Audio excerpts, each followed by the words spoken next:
And then they can die anytime this game. Those guys won game 2 like without dying, so if they just organized like their games, they would have broken it. So Mash breaking our hearts, Yuki and Dude broke our hearts, but maybe new challenger will approach at some point. Either way, we are into the game. It's game 2 of Coast versus Renegades. Renegades looking for some revenge, and I'm looking at this third ban, and it's not yet Rise, which scares me. Yeah, well, what happens is they are blue side, so they will take Rise. Of course they will. Banned away, so there they go. There you go. Yeah, yesterday it was kind of a big misstep. They were trying to pinch a jungler's champion pool, and they let the best champion. I mean, it was science, right? Through. They said we know you're gonna pick Rise. I mean, it's okay for science, right? It's okay to try it out. You lose one game, but it's a regular season. You can lose one game and have it not affect your actual like postseason standing. So I think it was an okay risk. 5.13. Leandry's buffs, first pick Rumble, I think is something we see a lot more as time goes on. Yeah, Riley's buffs as well. It's a good thing to get on him very late in the game. I assume Shrimp is going to go with the Rek'Sai here, just his favorite champion in the entire game. It's what allows him to get those 120 CS advantages over people. You know what's interesting about Riley's actually is I don't think it's actually that buffed for Rumble because slows no longer stack. It only affects his Flame Spitter meaningfully. Everything else then gets overwritten actually. So I think he only... actually has Flame Spitter slow as the buff from Riley. So not, and the rest are probably nerfed technically. So I would not consider Riley as a buff. That's true, actually. Build path is smoother, to be fair. It is still a buffed Riley. It's still, yeah, for other champions it's much better. I'd say for Rumble specifically it's probably worse, which is interesting. But Leandry's is freaking ridiculous, so we're good on that one. Yes. Either way, Shrimp gets Rek'Sai. Renegades are like, screw it, just get your champion. Sivir away from Mash, that's fine. Alistar, Azir, still very good bans. By the way, that's the second time Alex has banned Azir away. Seems to be not a champion that he will play. Well, they don't want Peek and Wolf to have it. Alex does play it, but it's Peek and Wolf's best champion, and they force him onto Orianna usually by doing that. I like the fact that they took away the Nautilus, and they banned away the Thresh, and Alistar's bans. This forces Remilia onto Braum, which we have not seen from her before. The only thing we've seen from her besides this are Annie and Morgana. With Nautilus taken away and Thresh banned away, like, yeah, it seems to be next in the tier list now. 5.13, Runeglaive buffs are in. No mid laners shown just yet.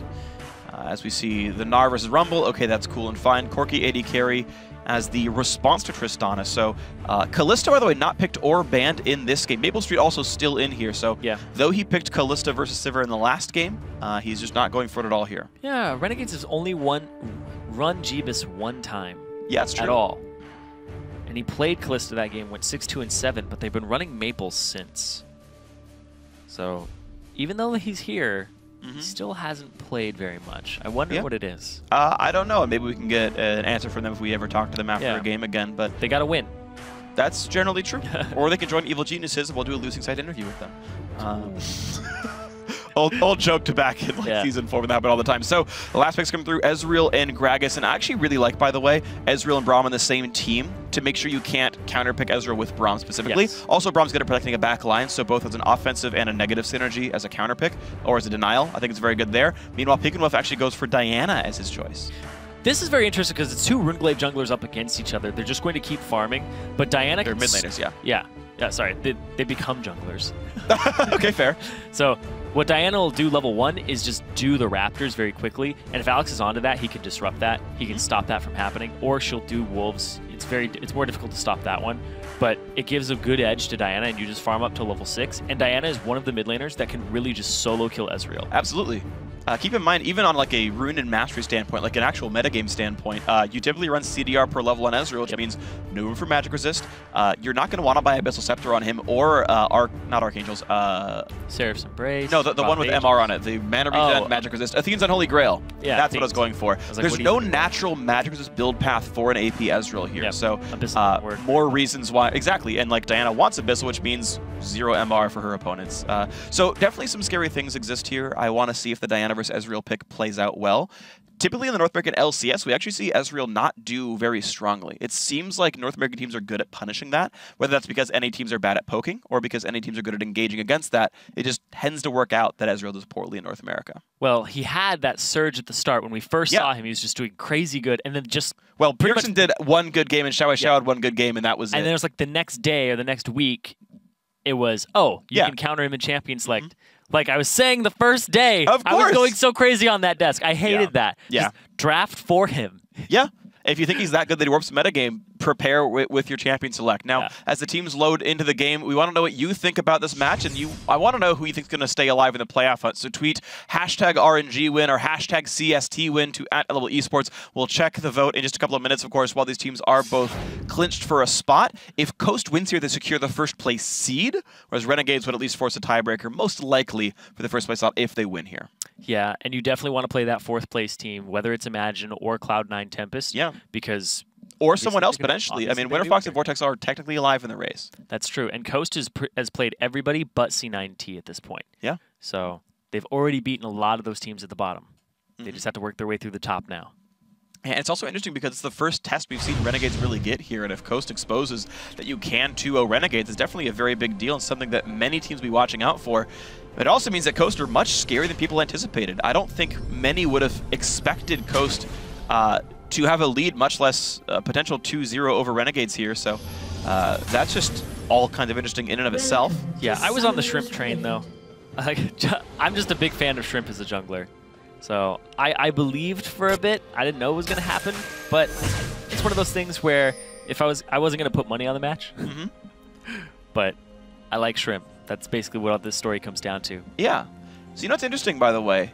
So Alexich is still running CDR per level blues, but it's heal Ezreal with a bunch of attack damage. So it is no longer Runeglaive Ezreal. It is the old default AD mid Ezreal. Yeah, the tier Smite. Manamune Triforce build here. It allows him to buy Hex Drinker conveniently. QSS, though it wouldn't be great in this game, but AD Ezreal for Alexich in 5.13. Many thought that was going to be a buff for Runeglaive Ezreal, but Alex choosing his own path, just find that somewhat interesting. Well, that makes it a double AD composition that has Braum, a disengaged jungler, and an AP threat in the top lane. So this is a very classic kind of... This is very classic. Very classic type of double AD composition. But with Tristana, we didn't see a lot of Tristana AD carry during those. And she just knocks down turrets, which is what the double AD is all about. You would have double Triforce users, but she's actually a little bit better at knocking out turrets than Triforce users. And the cool thing is, because Tristana really only has one skill you care about maxing, she still spikes when the same time as a Triforce user. Level 9 is her biggest power spike, which isn't much behind that 15-minute mark. So it definitely still hits a lot of the same rules of a double AD composition, so it'll be fun to watch. Maple Street and Vermilia just doing the standard Gromp start. They are lane swapping here. Chris does not get a very heavy leash with Shrimp. He's going to walk into lane very early. PeakleWolf did not start a camp on this Diana, so he didn't use the Smite at level 1. He wasn't going to use any of his flask charges. Because he starts all potions, all consumables. Yeah, that's actually weird to me that he wouldn't do that. I guess he was afraid of getting counteracted there, so I can't completely hate. Red buff should be easy enough for Shrimp. Also, both lanes can't be frozen now because they started at their camps. They'd had to get lucky with the way that the wave pushed. But so far from us seeing, yeah, Chris is just going to go back to double jungling now, trying to get some levels off of that. Give himself an advantage because, yeah, both top laners are now on. Conquan, this is actually really smart of him. He went into the jungle to try to find out exactly what happened with Crumbs. Crumbs did start on the greedy side of the map and was not punished, and they're actually spamming pings on where Crumbs is going right now. It's like, hey, he's going to go for his blue buff right now, but Coast will not be punishing that. Yeah, the only tiny problem with that is Conquan ends up level 1, Coast Vermilia is level 2. They're not soaking as much experience at the same time. Yeah.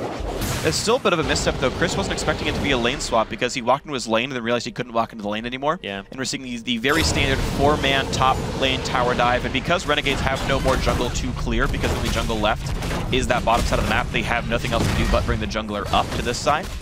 So they're going to grab Krugs, and actually that's still down. So Crumbs is just putting wards down, and they're going to go for the turret kill. Very similar, though, for Coast as well. Pretty much standard stuff here. All 3 members of their team are going to be down there. And yeah, this becomes about speed and allocation because Crumbs has Body Slam and Barrel. He's able to show up. This is a no-escape Diana. Ooh, good Body Slam and a Barrel. PeakleWolf does not have any more ways of getting out, but not enough damage can be done. Still, a lot of punishment put through. Very smart choice by Crumbs to come down to mid. So is PeakleWolf going to back, or is he just going to pop a bunch of consumables? It looks like he's just going to go for the back here, despite having 6 consumables in his inventory. And it's going to allow him to buy a Doran's Ring and a ward. So, I mean, without Flash, do you really want to stay in a lane as a melee champion without wards? And I think you can't. It's a big risk. Yeah. Coast doing their best Winter Fox impression here. None of them died, though. None of them died, so they're good. That Maple, wave, though. That should be able to freeze. Yeah, that one should be fine. This one is probably going to kill it. This will not easily freeze. This will likely push down.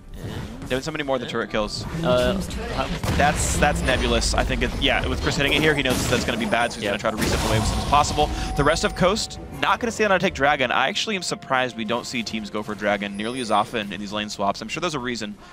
There's a counter. I'm sure there's a counter available. Yeah, we haven't seen that play out, so we kind of skipped the track this week, and this is really bad. Speaking of a great Q by Romilia, a lot of damage coming through, but just not enough damage can be dealt. Wow, that's a sick Q. That barely tagged him. But this just starves Peek and Wolf. Remember, Ezreal, when he's Runeglaive, has a weak laning phase, but this is just an Ezreal that's going to punish you the entire laning phase. And I love this adaptation from Alex, because Ezreal as a laner, when he doesn't have Runeglaive, just regular AD Ezreal. Yeah, AD Ezreal's a good laner. He's a whole bunch of harassment, and Diana is not very good at the early laning phase, so he swapped it and made it so that he has this large advantage that he's pushing over him. He almost has twice the CS of Peek and Wolf, because he's also having people just show up to his lane. He's had the jungler and the support there each once. Absolutely. I really like this. This is so smart by Alex. I do think this is a good spot for Renegades to be in. The end of the lane swap is both teams have taken exactly one turret, both AD carries sitting at pretty similar farm. But Chris was able to get a bit of gold for himself. He's already got a Hex Drinker when he matches up to the one-on-one that happens a bit later on in this game. That could make life difficult for RF, who is incredibly poor right here. But mid lane's winning by so terribly much, it means Renegades have a gold lead. They just lane swapped it back. I mean, you have to do this, though, because if you ever match up in a lane where your AD carry is facing their top laner, you have a TP advantage, you can force a kill. Yep. So I think you have to do this kind of stuff. Next wave should be enough for Coast to do some very serious damage to this turret.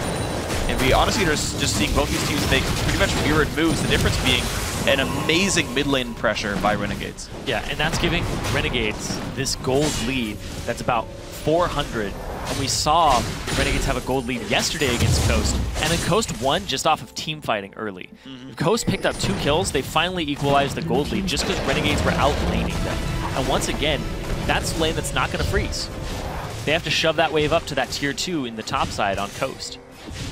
And this one is going to freeze. This one is definitely going to freeze, and they didn't.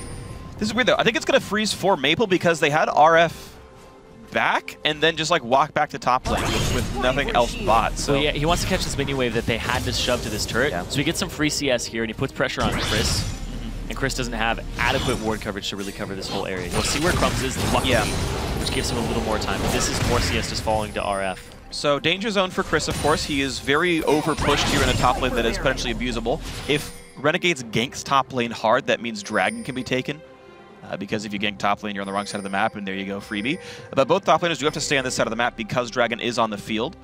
Just an interesting choice that Maple Street built the freeze and then ran around in jungle for a bit in hopes of denying some farm from MASH, but MASH will shove this out, and it won't be too bad. There's a lot of like really interesting, like intricate moves made here without really anyone interrupting them. Shrimp out of jungle, just trying to keep tabs on him. This is really the first meeting that we've seen between... Oh, there's 3 people there. Ooh, good smite by Crumbs, though. Yeah, Shrimp tries to play something aggressive, but won't be able to do so. All is well from him and his team. Unburrows under a Dragon, which is maybe not what he wanted to do. I think it was the Bombies. It shouldn't aggro it. It shouldn't aggro things you haven't fought. That was a change like a patch or so ago. Yeah, but I think he was still in combat. Yeah, I don't know if it works that way. I don't know the coding behind it, but either way, Alex is looking for the steal with the Ezreal ulti. Not going to be in time. Good, clean smite. Shrimp claims Dragon 1 off of the fact that bot lane is so overpushed, Maple Street was never going to join them, but it still means that Maple has a potential freeze. He already has 3 points in explosive charge, though, so keeping this frozen will be nearly impossible. But he'll do what he can to deny more and more farm from MASH. Denying this Triforce power spike from MASH means they could deny a lot of power that would potentially be stopping the Renegades mid-game push. Also, Alex is going to be rushing for Manamune first, so very late Triforce for him. Well, I don't know how late it'll actually be, especially in comparison to the spike that Diana's going to feel, and it's going to be much later for her to even hit 2 items. Yeah, I just mean in general game time terms. You're right that relative to other champions, both Corki and Diana are somewhat held down, which definitely is meaningful. It's important to keep track of as well. Same with just top laners. It's one of the reasons that lane swaps are so good as well, because you keep these top laners down for much longer. They stay at around jungler CS for the first 10 minutes.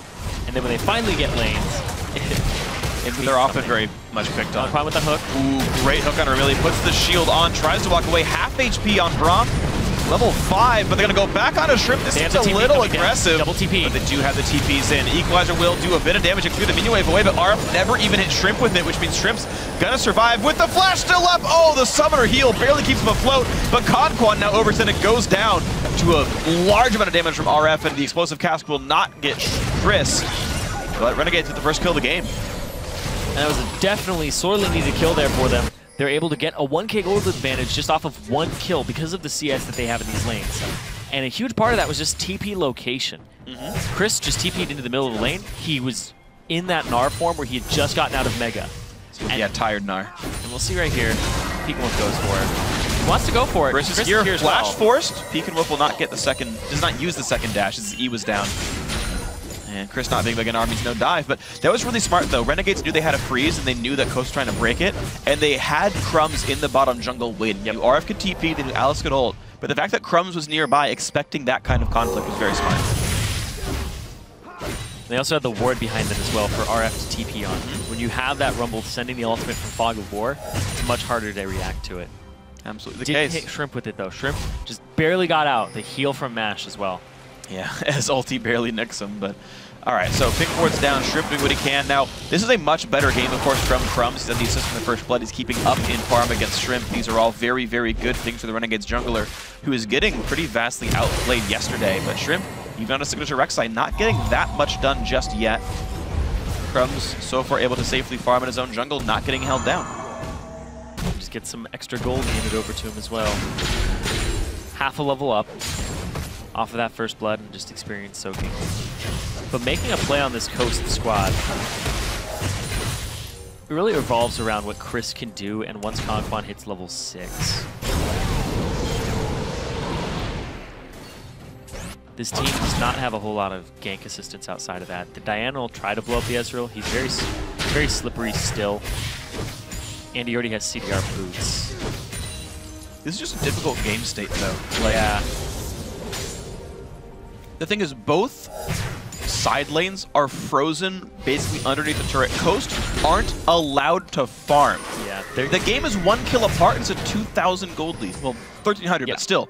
A 700 gold lead from farm itself. It's just these huge freezes that they can't do anything to. There's no TP on Chris. There's no TP on RF. If they get wards up here, Chris will maybe clear up his pink, and then he'll be able to place a ward down and get some pressure on this top lane. But you should shove up mid. You should put pressure on the Alex. Make it so that you get this turret in response from Maple. Shove the bottom. But that's it right there. Right. Crumbs and Remilia are allowed to roam around and defend, and good luck getting a turret against Ezreal, Gragas, Braum, especially when you're this early on and no one has items yet. Coast already got the first dragon from the first time they got frozen. Like, that was the appropriate they're going to try to wrap around RF if RF stays too far forward. No, RF doesn't have the best of wards around him. But he has a good sense of what's going on, so he's going to walk over here. Oh, if they had continued walking, they would have been able to pick a fight. All right, Crumbs uses a ward nearby. The gold lead balloons to 1.7 thousand. That's still going up and up over time. Wolf on the runaway from Remilia. Level 6 for everybody, so the ultis are up. Teleports are going to be roughly on time. They'll be about 20 seconds late from the dragon spawning, so that will be an interesting timing window. Of course, they're the same cooldown, but it still will be slightly off, so that might matter. RF still playing defensively. Chris, he's been one of the big carry forces for Team Coast. His scorelines tend to be ludicrous. He's had multiple very, very good Rise games. He's had 3 deathless games. And we'll see if Chris can actually beat up on RF this time, but with all the lane freezes, it looks very unlikely. Maple still doing a great job of freezing this lane despite being Tristana. That's just difficult to do. I'm actually very curious as to how he's doing it. It's so outnumbered that Crumbs dies. So Crumbs gets found out by Shrimp. Wait, the rest this is of the not team. a good fight for Coast. Yeah, this is a bit risky. And Shrimp just gets wrecked. A bad flash. Didn't get over the wall. Gets knocked back by the explosive cask anyway. And that was an unnecessary kill given over. He E'd under, and there was still Remilia in the vicinity, and it would have been support jungler versus jungler ADK. Yeah, with BF sword pickaxe already on Tristana, meaning she's good enough to fight. That's if it was only a 2-on-2 before Remilia showed up. Well, no ult for Shrimp, and the Rek'Sai is dead as Dragon respawns. We'll see if Renegades even wants to push these waves out, or if they're happy just to say, hey, if you Dragon, I don't care, because we're getting about 400 gold per minute from the farm. But Dragon 5 is something that Coast was able to get multiple times yesterday in that extremely long game. If they're in a situation where they have Dragons over Renegades, and although Renegades is getting some CS and they're getting some kills, yeah, but they do it enough to make up for this kind of gold deficit. Like right now, the stats of Dragon don't make up for the gold value of just literally the gold of Renegades. It's a longer payoff, and as you get later into the game, if Coast do come back to even, then this means a whole lot. And you're going to be happy that you had grabbed these Dragons. Alright, Dragon 2 is in. Quick Scuttle pickup. Braum helps get rid of Scuttle because it takes more damage, while C-Seed takes more damage once you've stunned it at least once. Oh, Alex is going to get the stun here, speaking of those. Ooh, it's a bit risky, but does not get risked. Oh! Oh, a good block by Shrimp. That's a bit of a greedy ulti by Romelia, but... I'm surprised Alex didn't ulti immediately as part of that combo! I think it wouldn't have killed him anyway, but nice try. Really? Yeah, even though level 11, 80, Ezreal does much less damage. But it would have, I don't think it would have hit any minions. It hit a few on the way in. But that's because I'm saying as part of the original. Oh, yeah, sorry, the original. Okay, I got you. All right, well, mid lane getting siege. Renegades feeling pretty solid off that 3,000 gold lead, but a great hook on a Maple. Tons of CC, gets the rocket jump just in time, and the animation overlaps the knockup, meaning he gets out. Yeah, still had flash, still had heal. Yeah. So Maple had multiple ways to get out of that situation. If he didn't rocket jump it right, that guy's dead. Yeah, and he got the best one. All right, so 3,000 gold lead. Siege scary, but you're seeing that Renegade's happy to say, yeah, it's time to go. For the red. Good job by Shrimp to pull it slightly over. But it still means this mid lane turret is so close to going down. Renegade's turning it on here with Infinity Edge, and Zircree's done for Maple. Yep, they're hitting those power spikes. They're just ready to press them and mash. Caught out. And a complete Leandrius for RF as well. I mean, so many big items have just come through here. Big mid game here. So RNG, they're going to be able to take the next few Dragons just off of team fights and team fight power because there's this big spike here. Even before Mash has Trinity Force. Oh, that's freaking ridiculous. Huge. He gets away, he splashes, but that was just... Crumbs! Whoa, okay, that was the thing that happened there, but mid lane already went down. Mid lane tier 2 under some pretty severe fire as well. Peekenwolf dropped to half. Ezreal clears the wave pretty much instantly. This is a really good comp from Renegades. Oh, yeah. You're not expecting this to be an AD Ezreal. And when your early game was that good off like 2 lane frees that got largely unpunished. Yeah, the execution on it too. The way that they were able to just get that as opposed to Coast freezing these waves, you saw it on just those tiny little micro things where they don't shove the wave enough, where they don't let the turret kill enough. Yeah, you're able Chris to screwed up that bot lane freeze. I mean, that was a big deal. And then the next time around, Maple Street was able to build a freeze, Mash shoved it out, and then it remained frozen. And yeah, Renegades playing the freeze game quite nice. The 2 Dragons were picked up as a result, but 3,000 gold, super worth it. And that lead is now close to 4,000. Coast, to be fair, have also made some bad choices. They've thrown away the 1 kill from Shrimp, and then they... The bottom lane fight, I would say, was a fine choice. It was just outplayed by Renegades for First Blood. I would say it was Renegades playing just really, really well. Yeah, they were able to get onto Con. And it was just the fact that they had premeditated that, too. Oh, yeah. They knew that that was going to happen. Because they had that gigantic wave that you wanted to break the freeze on. Of course.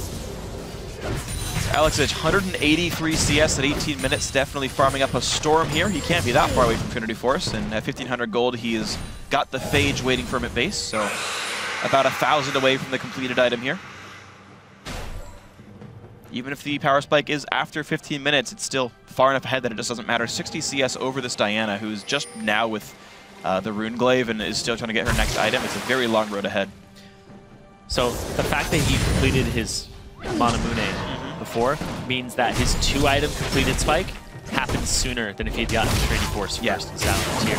We're looking at like a 21-minute Mana plus Triforce, which is definitely very strong. Shrimp, though, trying to keep Scuttle control, doing what he can to farm up on this Black Cleaver 2nd Rek'Sai. He always does that. His Rek'Sai build is Cinderhulk into Black Cleaver. Well, I mean, having damage against Marksman is pretty cool. Ezreal Tristana can probably still break through the low tank stats Rek'Sai, which is a little bit scary. It means that Shrimp is not all that safe, but a high damage, high dive team Diana, Rek'Sai, Gnar can all be disruptive, can all be a kill threat onto an AD carry, onto a marksman. So this is still going to be swinging. Coast, if they take the right fight, and they have good ways of taking that fight with all their engage tools. Oh! It's Iceborne Gauntlet. Okay, all right. So that's what the speaking of engage tools. Yeah. This one's going to stop a lot of Coast from getting into this fight as fast as possible. Yeah, it helps kiting, which is a big deal. There's not actually a big reason to have armor, though. There's some physical damage, but you're still facing Corky Diana as a big part of it.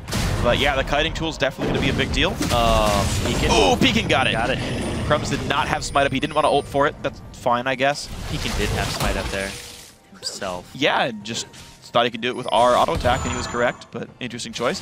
Baron's up in 6 seconds. Shouldn't be on anyone's table for a while, though. Dragon's up at 50. Nope, Shrimp looking for his Smite steal. He has his Smite available. Is he close enough? Oh! Who needs Smite? Shrimp secures the second blue buff. Slick. So they can both secure without Smite. You don't even need that on Rek'Sai. He's just doing it to take it away from Alex and make sure. CDR. But Alex already has a lot of mana because he has the Iceborne Gauntlet and the Mana Today, or the Muramana. But he's also got a lot of CDR too because of the Iceborne Gauntlet. Yeah, 25 from items, and you're looking at close to. And then his runes. About 10 right now from his runes and masteries. So actually, much more than that. I take that back. He's gonna look really nice here. So. We'll see as we get this dragon to spawn. This is Dragon 3 potentially for Coast, but Renegades are in a position where they can actually fight for it. We're at a 3,000 gold game. Renegades still have more stats despite the dragons that Coast have held. And I don't think Coast can really successfully say, we'll Baron a few dragons, so this should be an easy pickup for Crumbs. Yeah, Crumbs is just going to solo this. Chris is on the opposite side of the map trying to create pressure in the top lane. He has a CS advantage over RF at the moment. And he's the only person on the team, save for supports, that has the CS advantage over their lane opponent. And that's just because he's been split pushing, trying to scale up. With a 3,000 gold lead, and they aren't going to get that 5th dragon for another extra 7 minutes, even if it was in their sights. And he's going to try to go for a solo here. Yeah. Chris doing what he can in the battle. Keep in mind, RF did go for a greedy offensive-focused build, so theoretically Hexdrinker might allow Chris to make good moves, but an anchor onto Alex that he did not E away from, but Conquan takes so much damage to the backside. He's lucky skill shots missed there. Shrimp was looking for a way into that fight, and Alex just pokes them out off the side. Crumbs also took a huge amount of damage at the very beginning of that. And I'm also surprised Conquan didn't auto-attack or even try to blow up Alex. Maybe Peekin wasn't there. Speaking of had been able to land a Q, that pretty much just seals Alex's fate.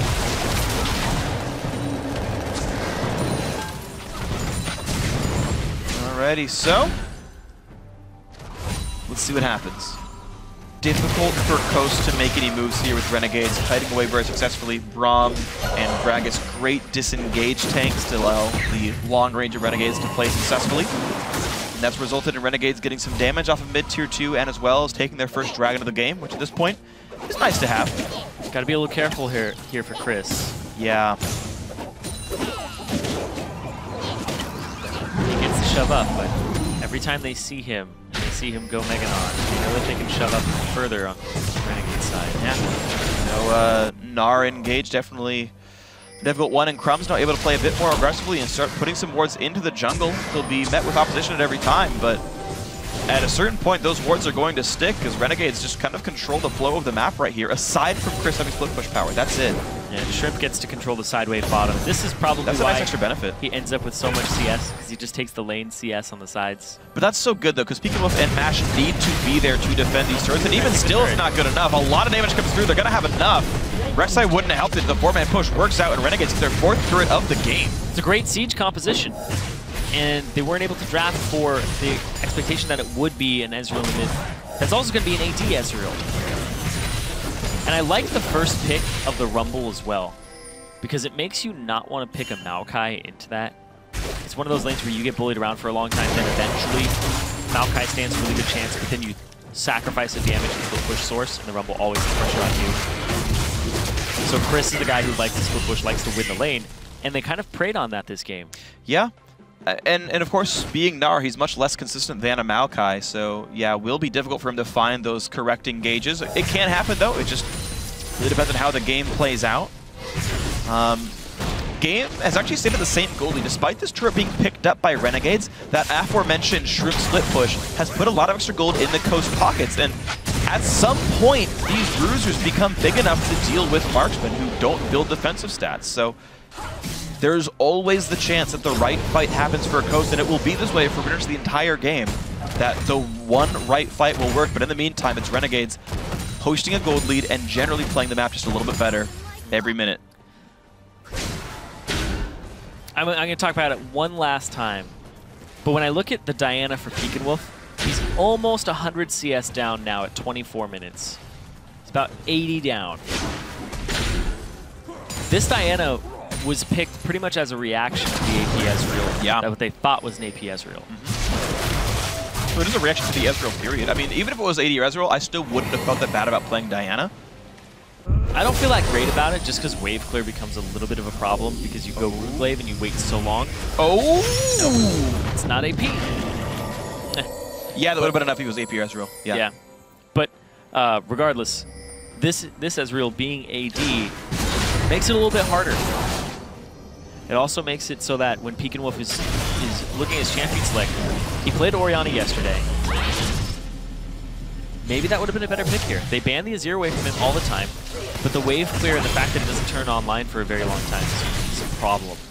Yeah, I mean, he just got abused by the fact that there were some really good plays. The fact that Crumbs, off the typical 3-man turret push, he chose instead of jungling, showing up into the mid lane from behind, was very smart. Pekinwolf wasn't ready for it. It's what they wanted to do yesterday, and Shrimp was in the mid every time. Yeah. Yeah, Crumbs did practically the exact same play yesterday, you're right, and it just meant Pekinwolf walked away. Ooh. Big damage. Goodbye, Conquan. Wow, Alex Ich wrecks him. Right over the wall, and that's what we're seeing, that 100 CS advantage, and he's already gotten his online Muramana. He has a last 4-item blue build Ezreal. Yeah, he's ready to take down this Baron very quickly. Support off the table. Shrimp will have Smite just barely in time. Pekinwolf also in range. This is very, very risky. They're going to disengage, but Chris already in the fight. Shrimp forced to limp forward. Renegades disengaged safely. And there's the Rumble ulti doing a lot of damage. Coast down to about 2/3 on everyone, and Chris gonna get stunned up, so the chase could be big. But a nice Gnar to the wall buys time, and they will allow the respawn to come through for Conquan. Chris had a really good position for a Gnar ultimate at the start of that fight, but it looked like everybody was just trying to go for a steal as opposed to an actual fight, and Chris was on a different page. Yeah, they were all over the wall, and Chris was like, I'll be disruptive. If they stay on Baron, we'll kill him. But honestly, a good disengage by Renegades. You're right, the pre-planning by Coast, not quite good enough to have them all there at the same time. That could have been an opportunity for one of those big team fights. This is, keep in mind, a fairly squishy team from Renegades. Your tank are your jungler and your support, and your support's not Alistar. So this can be broken through as far as front lines are concerned, especially by magic damage. As we saw Crumbs go Ninja Tabby and Frozen Heart, so he does not have magic resist in his build. He's relying on the Aegis of Vermilion. And when you've got Corky Diana, that's some scary magic damage. I wonder if this is going to be another banner of command for Vermilion. All the wave clear tools are magic damage. That would actually be better than in most games. But I think lock it to keep yourself from getting bursted is kind of important as well. Like, combat stats really matter in this game. It's important so you don't get blown up by the Diana. Right. But it gives you a lot of split push pressure, and this squad you want to group up and keep in mind, Shrimp is hacking split push though, as is Chris. Because the split pushers actually are both AD. Are they going to try to trade Dragon for Baron? This is not going to go down in time. Renegades get Dragon number 2 securely in Coast. They knock down the Scuttler, but they've got to clear away Pinkford's in the pit. But that is Ezreal ulti down, so maybe Coast can buy enough time to set up a trap. But Renegades say, I dare you to go for Baron. We're going to push mid down. This inhibitor turret, you have to be much faster than this. If you get caught out in this jungle, we're still sitting on the 3,000 gold lead, but 2 dragons in a row got uncontested, and they're going to get a lot of turret damage here. Chris is still not here. He's building up rage to maybe go for a TP, but mid lane inhibitor turret goes down. 5 turrets to 2. Here comes the flank. Here comes the play. Conquan's kind of knocked around a little bit. Crumbs over the wall safely, and a nice equalizer to buy a bit more time. Renegade's able to walk away scot-free here. Another turret picked up, plus the dragon. Everybody likes to just chase Crumbs when the rest of your squad should be doing something else. This is the second time that they've gone after Crumbs at half HP. They did it yesterday, and when there's a much better fight that you can be picking somewhere else. They lose that turret just off of rotational play, and the fact that RNG was there a little sooner. Looks like mid lane has a chance to get pushed down by Coast, though. They had multiple recalls come through. Tristana's not here, and neither is going to be Braum. Alex has ultimate, though. He'll be able to clear the next wave. But Coast don't know they could dive this, because they could. I think they could realistically dive this with RS and Crumb's ulti being down. A more tenacious team would just dive that, and they'd probably get a kill. It's still only a 3k gold advantage, though. Right. It's now 3.5, because the turrets aren't yet worth a lot of gold, so it just really means the map pressure point for that one. Yeah, so I mean, like, the gold's not going anywhere, but the map is clearly owned by Renegades. They've knocked down the last 3 turrets in a row. They've knocked down the last 2 dragons in a row. They've got the last 3 kills in a row. Everything is constantly in Renegades' favor. I'm actually not sure I like RF going for Rylai's here, by the way. Going for Rylai's. I don't think it's actually correct.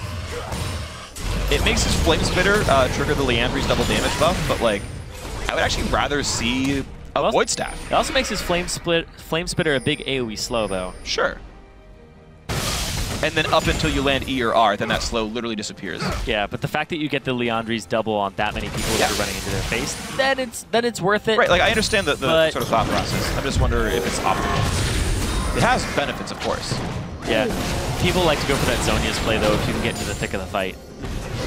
But Rylai's done. Yeah. A lot of health. RF will be more tanky. Alex gets the blue buff steal as well now, so even more objectives of the map going Renegade's way.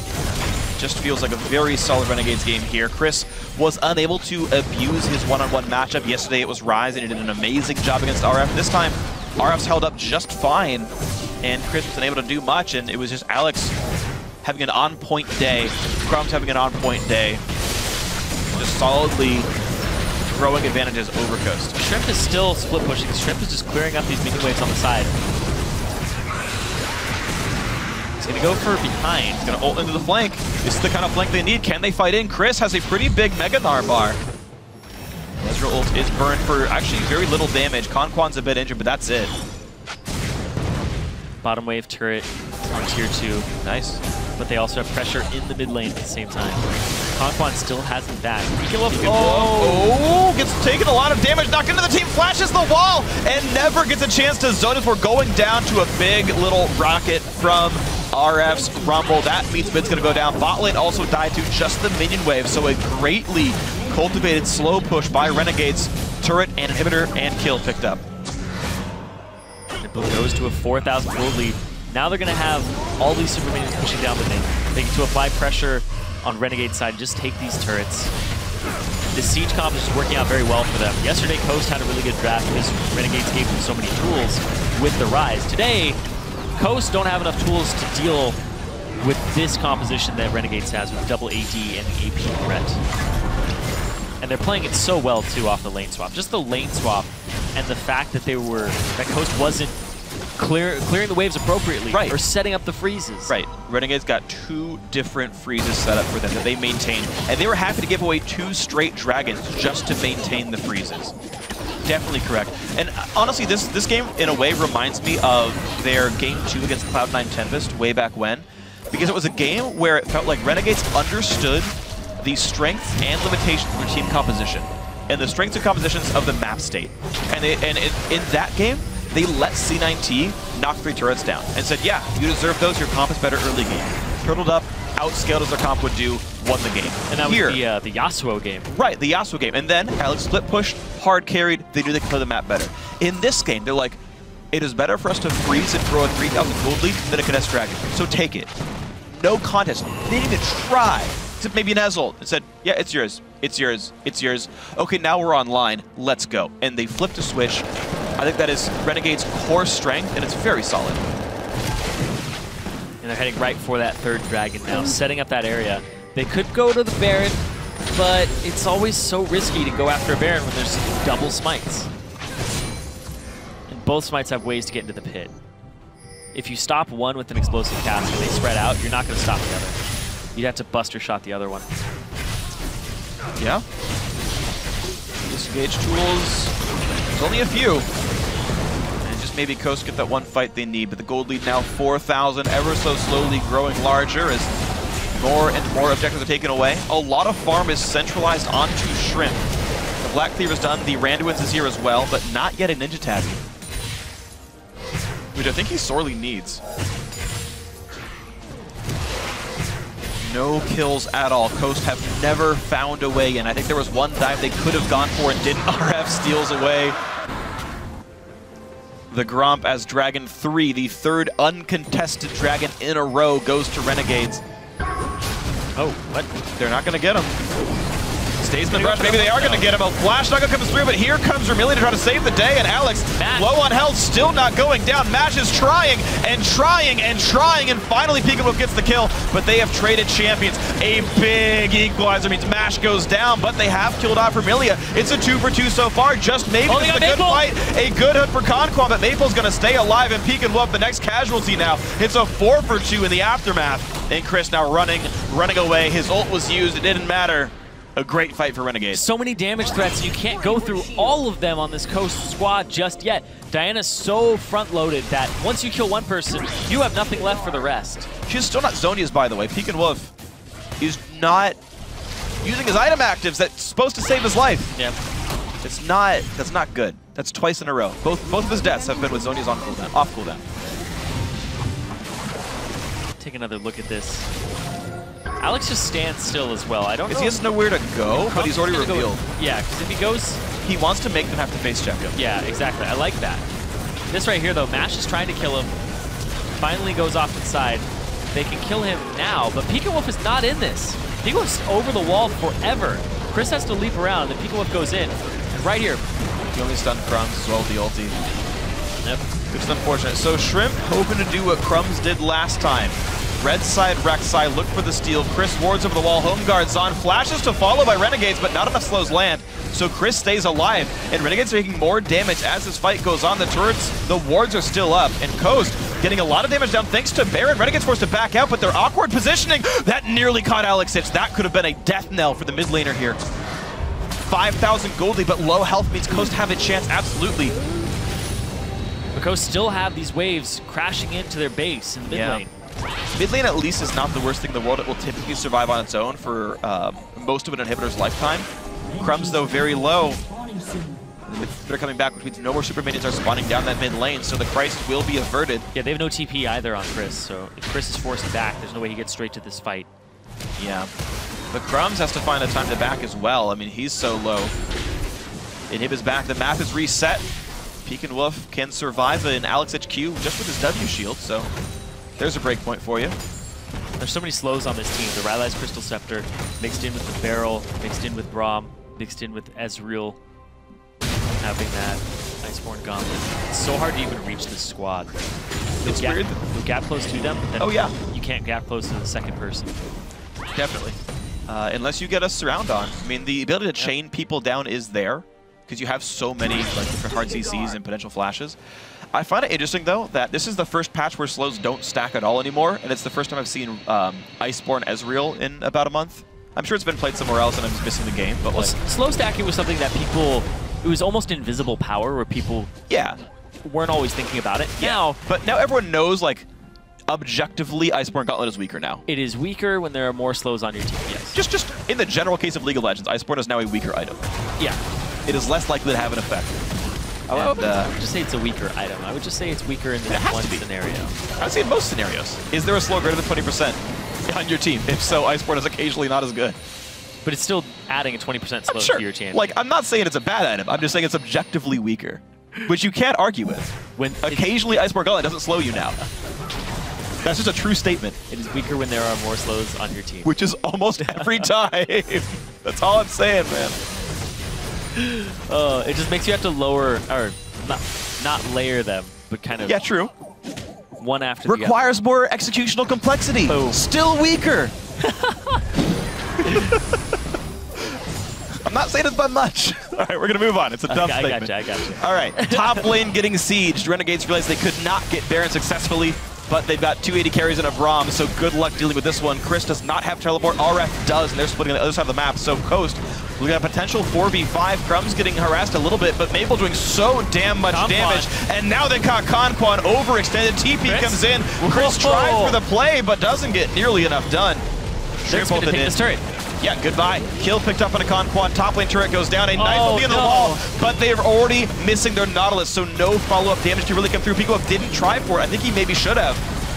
Vermilia able to put the shield up, make it all work out just fine, and Shrimp now going to take a lot of damage. He's one hit from being stunned up. Is taking the long way around. Big damage coming in. They're going to look for RF. Peekaboo, though, jumps to a minion to disengage, but gets slowed up, gets stunned up, goes down for the third time in a row without Zuniz. This time he was at least stunned, so it's not as much his fault.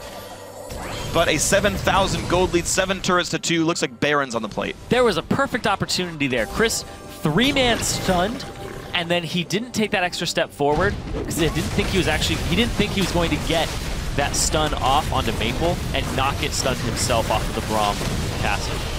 So he didn't slam 3 people into the wall. He slammed only 1 person, and everybody was already backed off. If PikaWolf was able to layer a Q over that and then dive in, they would have picked up kills there. But Coast instead, PikaWolf takes the long way around, still has Flash, still has his Zhonya's available when he actually dive in. They're being so hesitant about these fights, and that was a fight where Kongquan was already dead at the start. And they still could have won it. And there was still hope for them. Yeah. But the Baron goes over to Renegades, and they grow to an 8,000 gold lead. And you'll see right here, 3-man stun. Big. And oh my, he stunned him. He only hits 1 person because he thought, I don't think he thought he was going to stun Maple. He had 3 stacks, right? Yeah.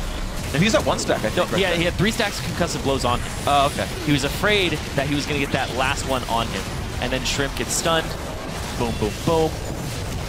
Dead. Romelia is doing a lot of work.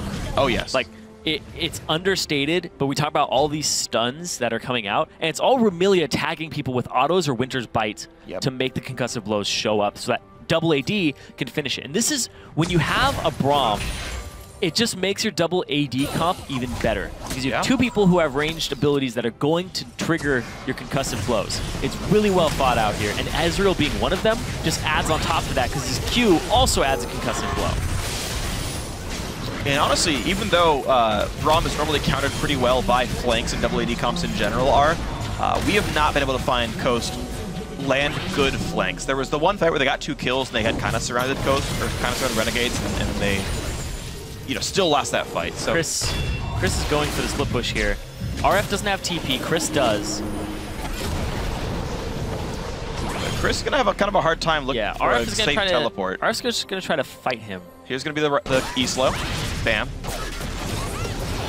Good hop over the minion wave, though, and Chris is he fine. turns around. I mean, the spells are down. Like, here's your chance to chase with Hyper. You've got minions blocking the E. Look at this. Chris is getting so much damage down. He didn't catch it, though. He didn't catch it. Oh, big cooldown on the boomerang's a big deal then. No chance for the kill. And the thing is, if that boomerang was caught and he landed 1 more, that's a Nar slam into the wall and maybe at least a flash force from RF. And they had to clear this wave with the Ezreal ultimate. That's fine. It's actually... Whoops. Yeah, only two. Maybe he killed some. Yeah. Could have been worse. 2 CS he wouldn't have had. True. Now he's near that actual 100. I was saying 100 before and it was about 80. Now it is a 100 CS lead for Alex Each in mid lane. Dang.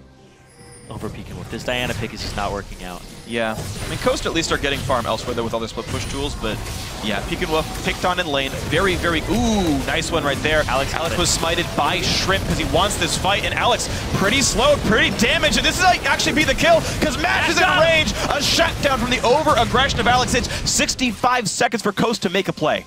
There's still no dragon to take, and this threat of a 5th dragon for Renegades is going to be a problem in the future. But they get to clear some waves out. They get to push out their mid without this pressure.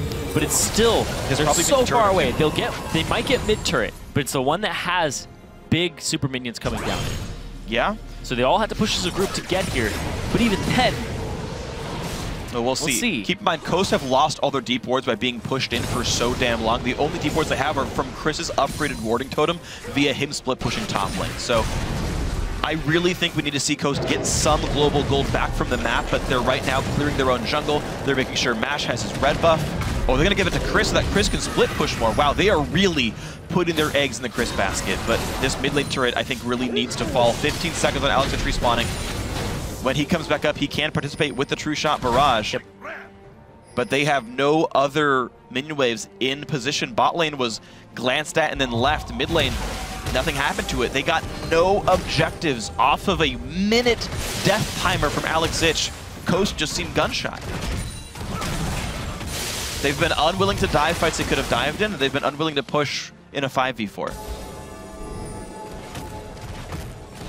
Now they just give up even more in the dragon control. Looks like Renegades are just going to bank for this 5th dragon. It's the safe objective. You already have waves shoving in your favor bottom because of RF. Dragon's not up for a couple more minutes, but you have that middle inhibitor as well. You just keep taking that thing, keep going to the dragon. They have no wards, and eventually you either get 5th dragon or they face check you in a situation that you want them to, because you want to fight choke points with this team. You want to Ezreal ulti multiple people, you want to use Gragas to just shove everybody out of the side, and you want to make it so that Braum only has one direction that she has to actually defend. And you have Equalizer, which is probably the most important ability. Yep.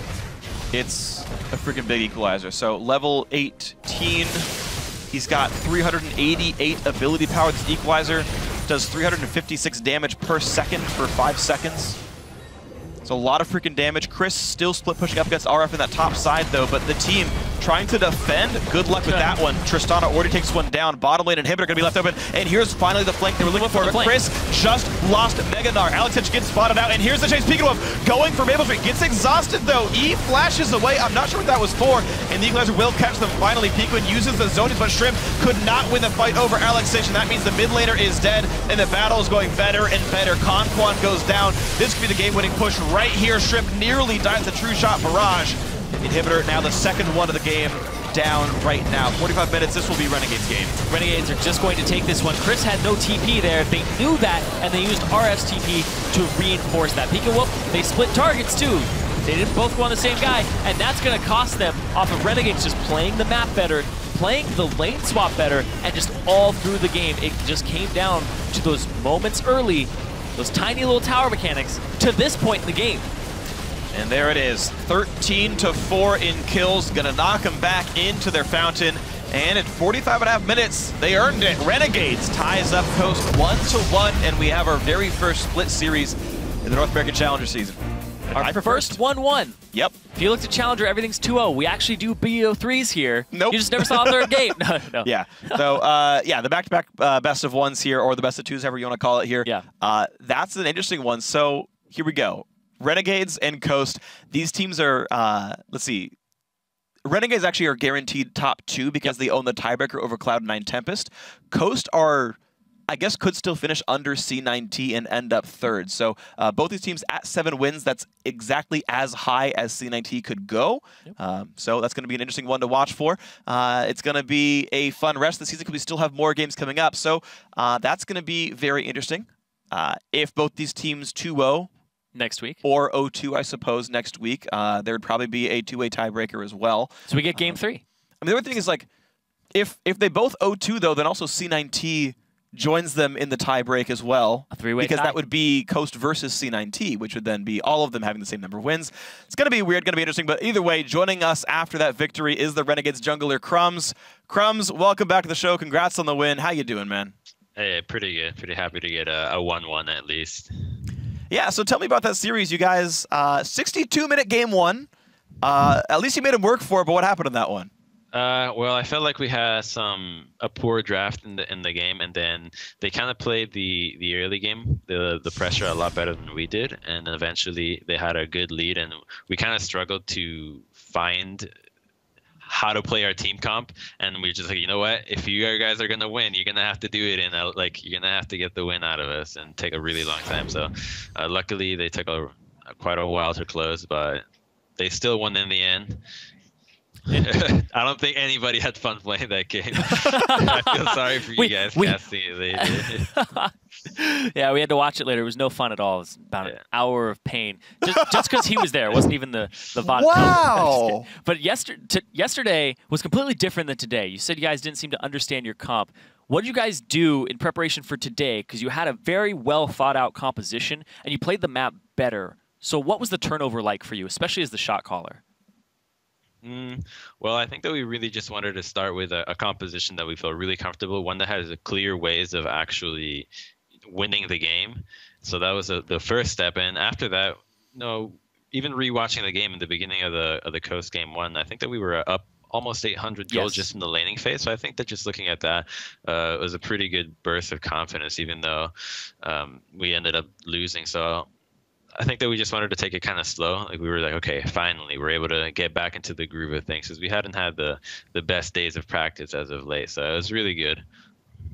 All right, well, you said your practice wasn't too good, but you've got 1 more week left of the regular season. You're going to be up against Vortex next week, and then after that, you're going to hit playoffs. So how are you going to approach making sure you're ready to crush playoffs and beyond? Well, I think so far we're guaranteed top 2.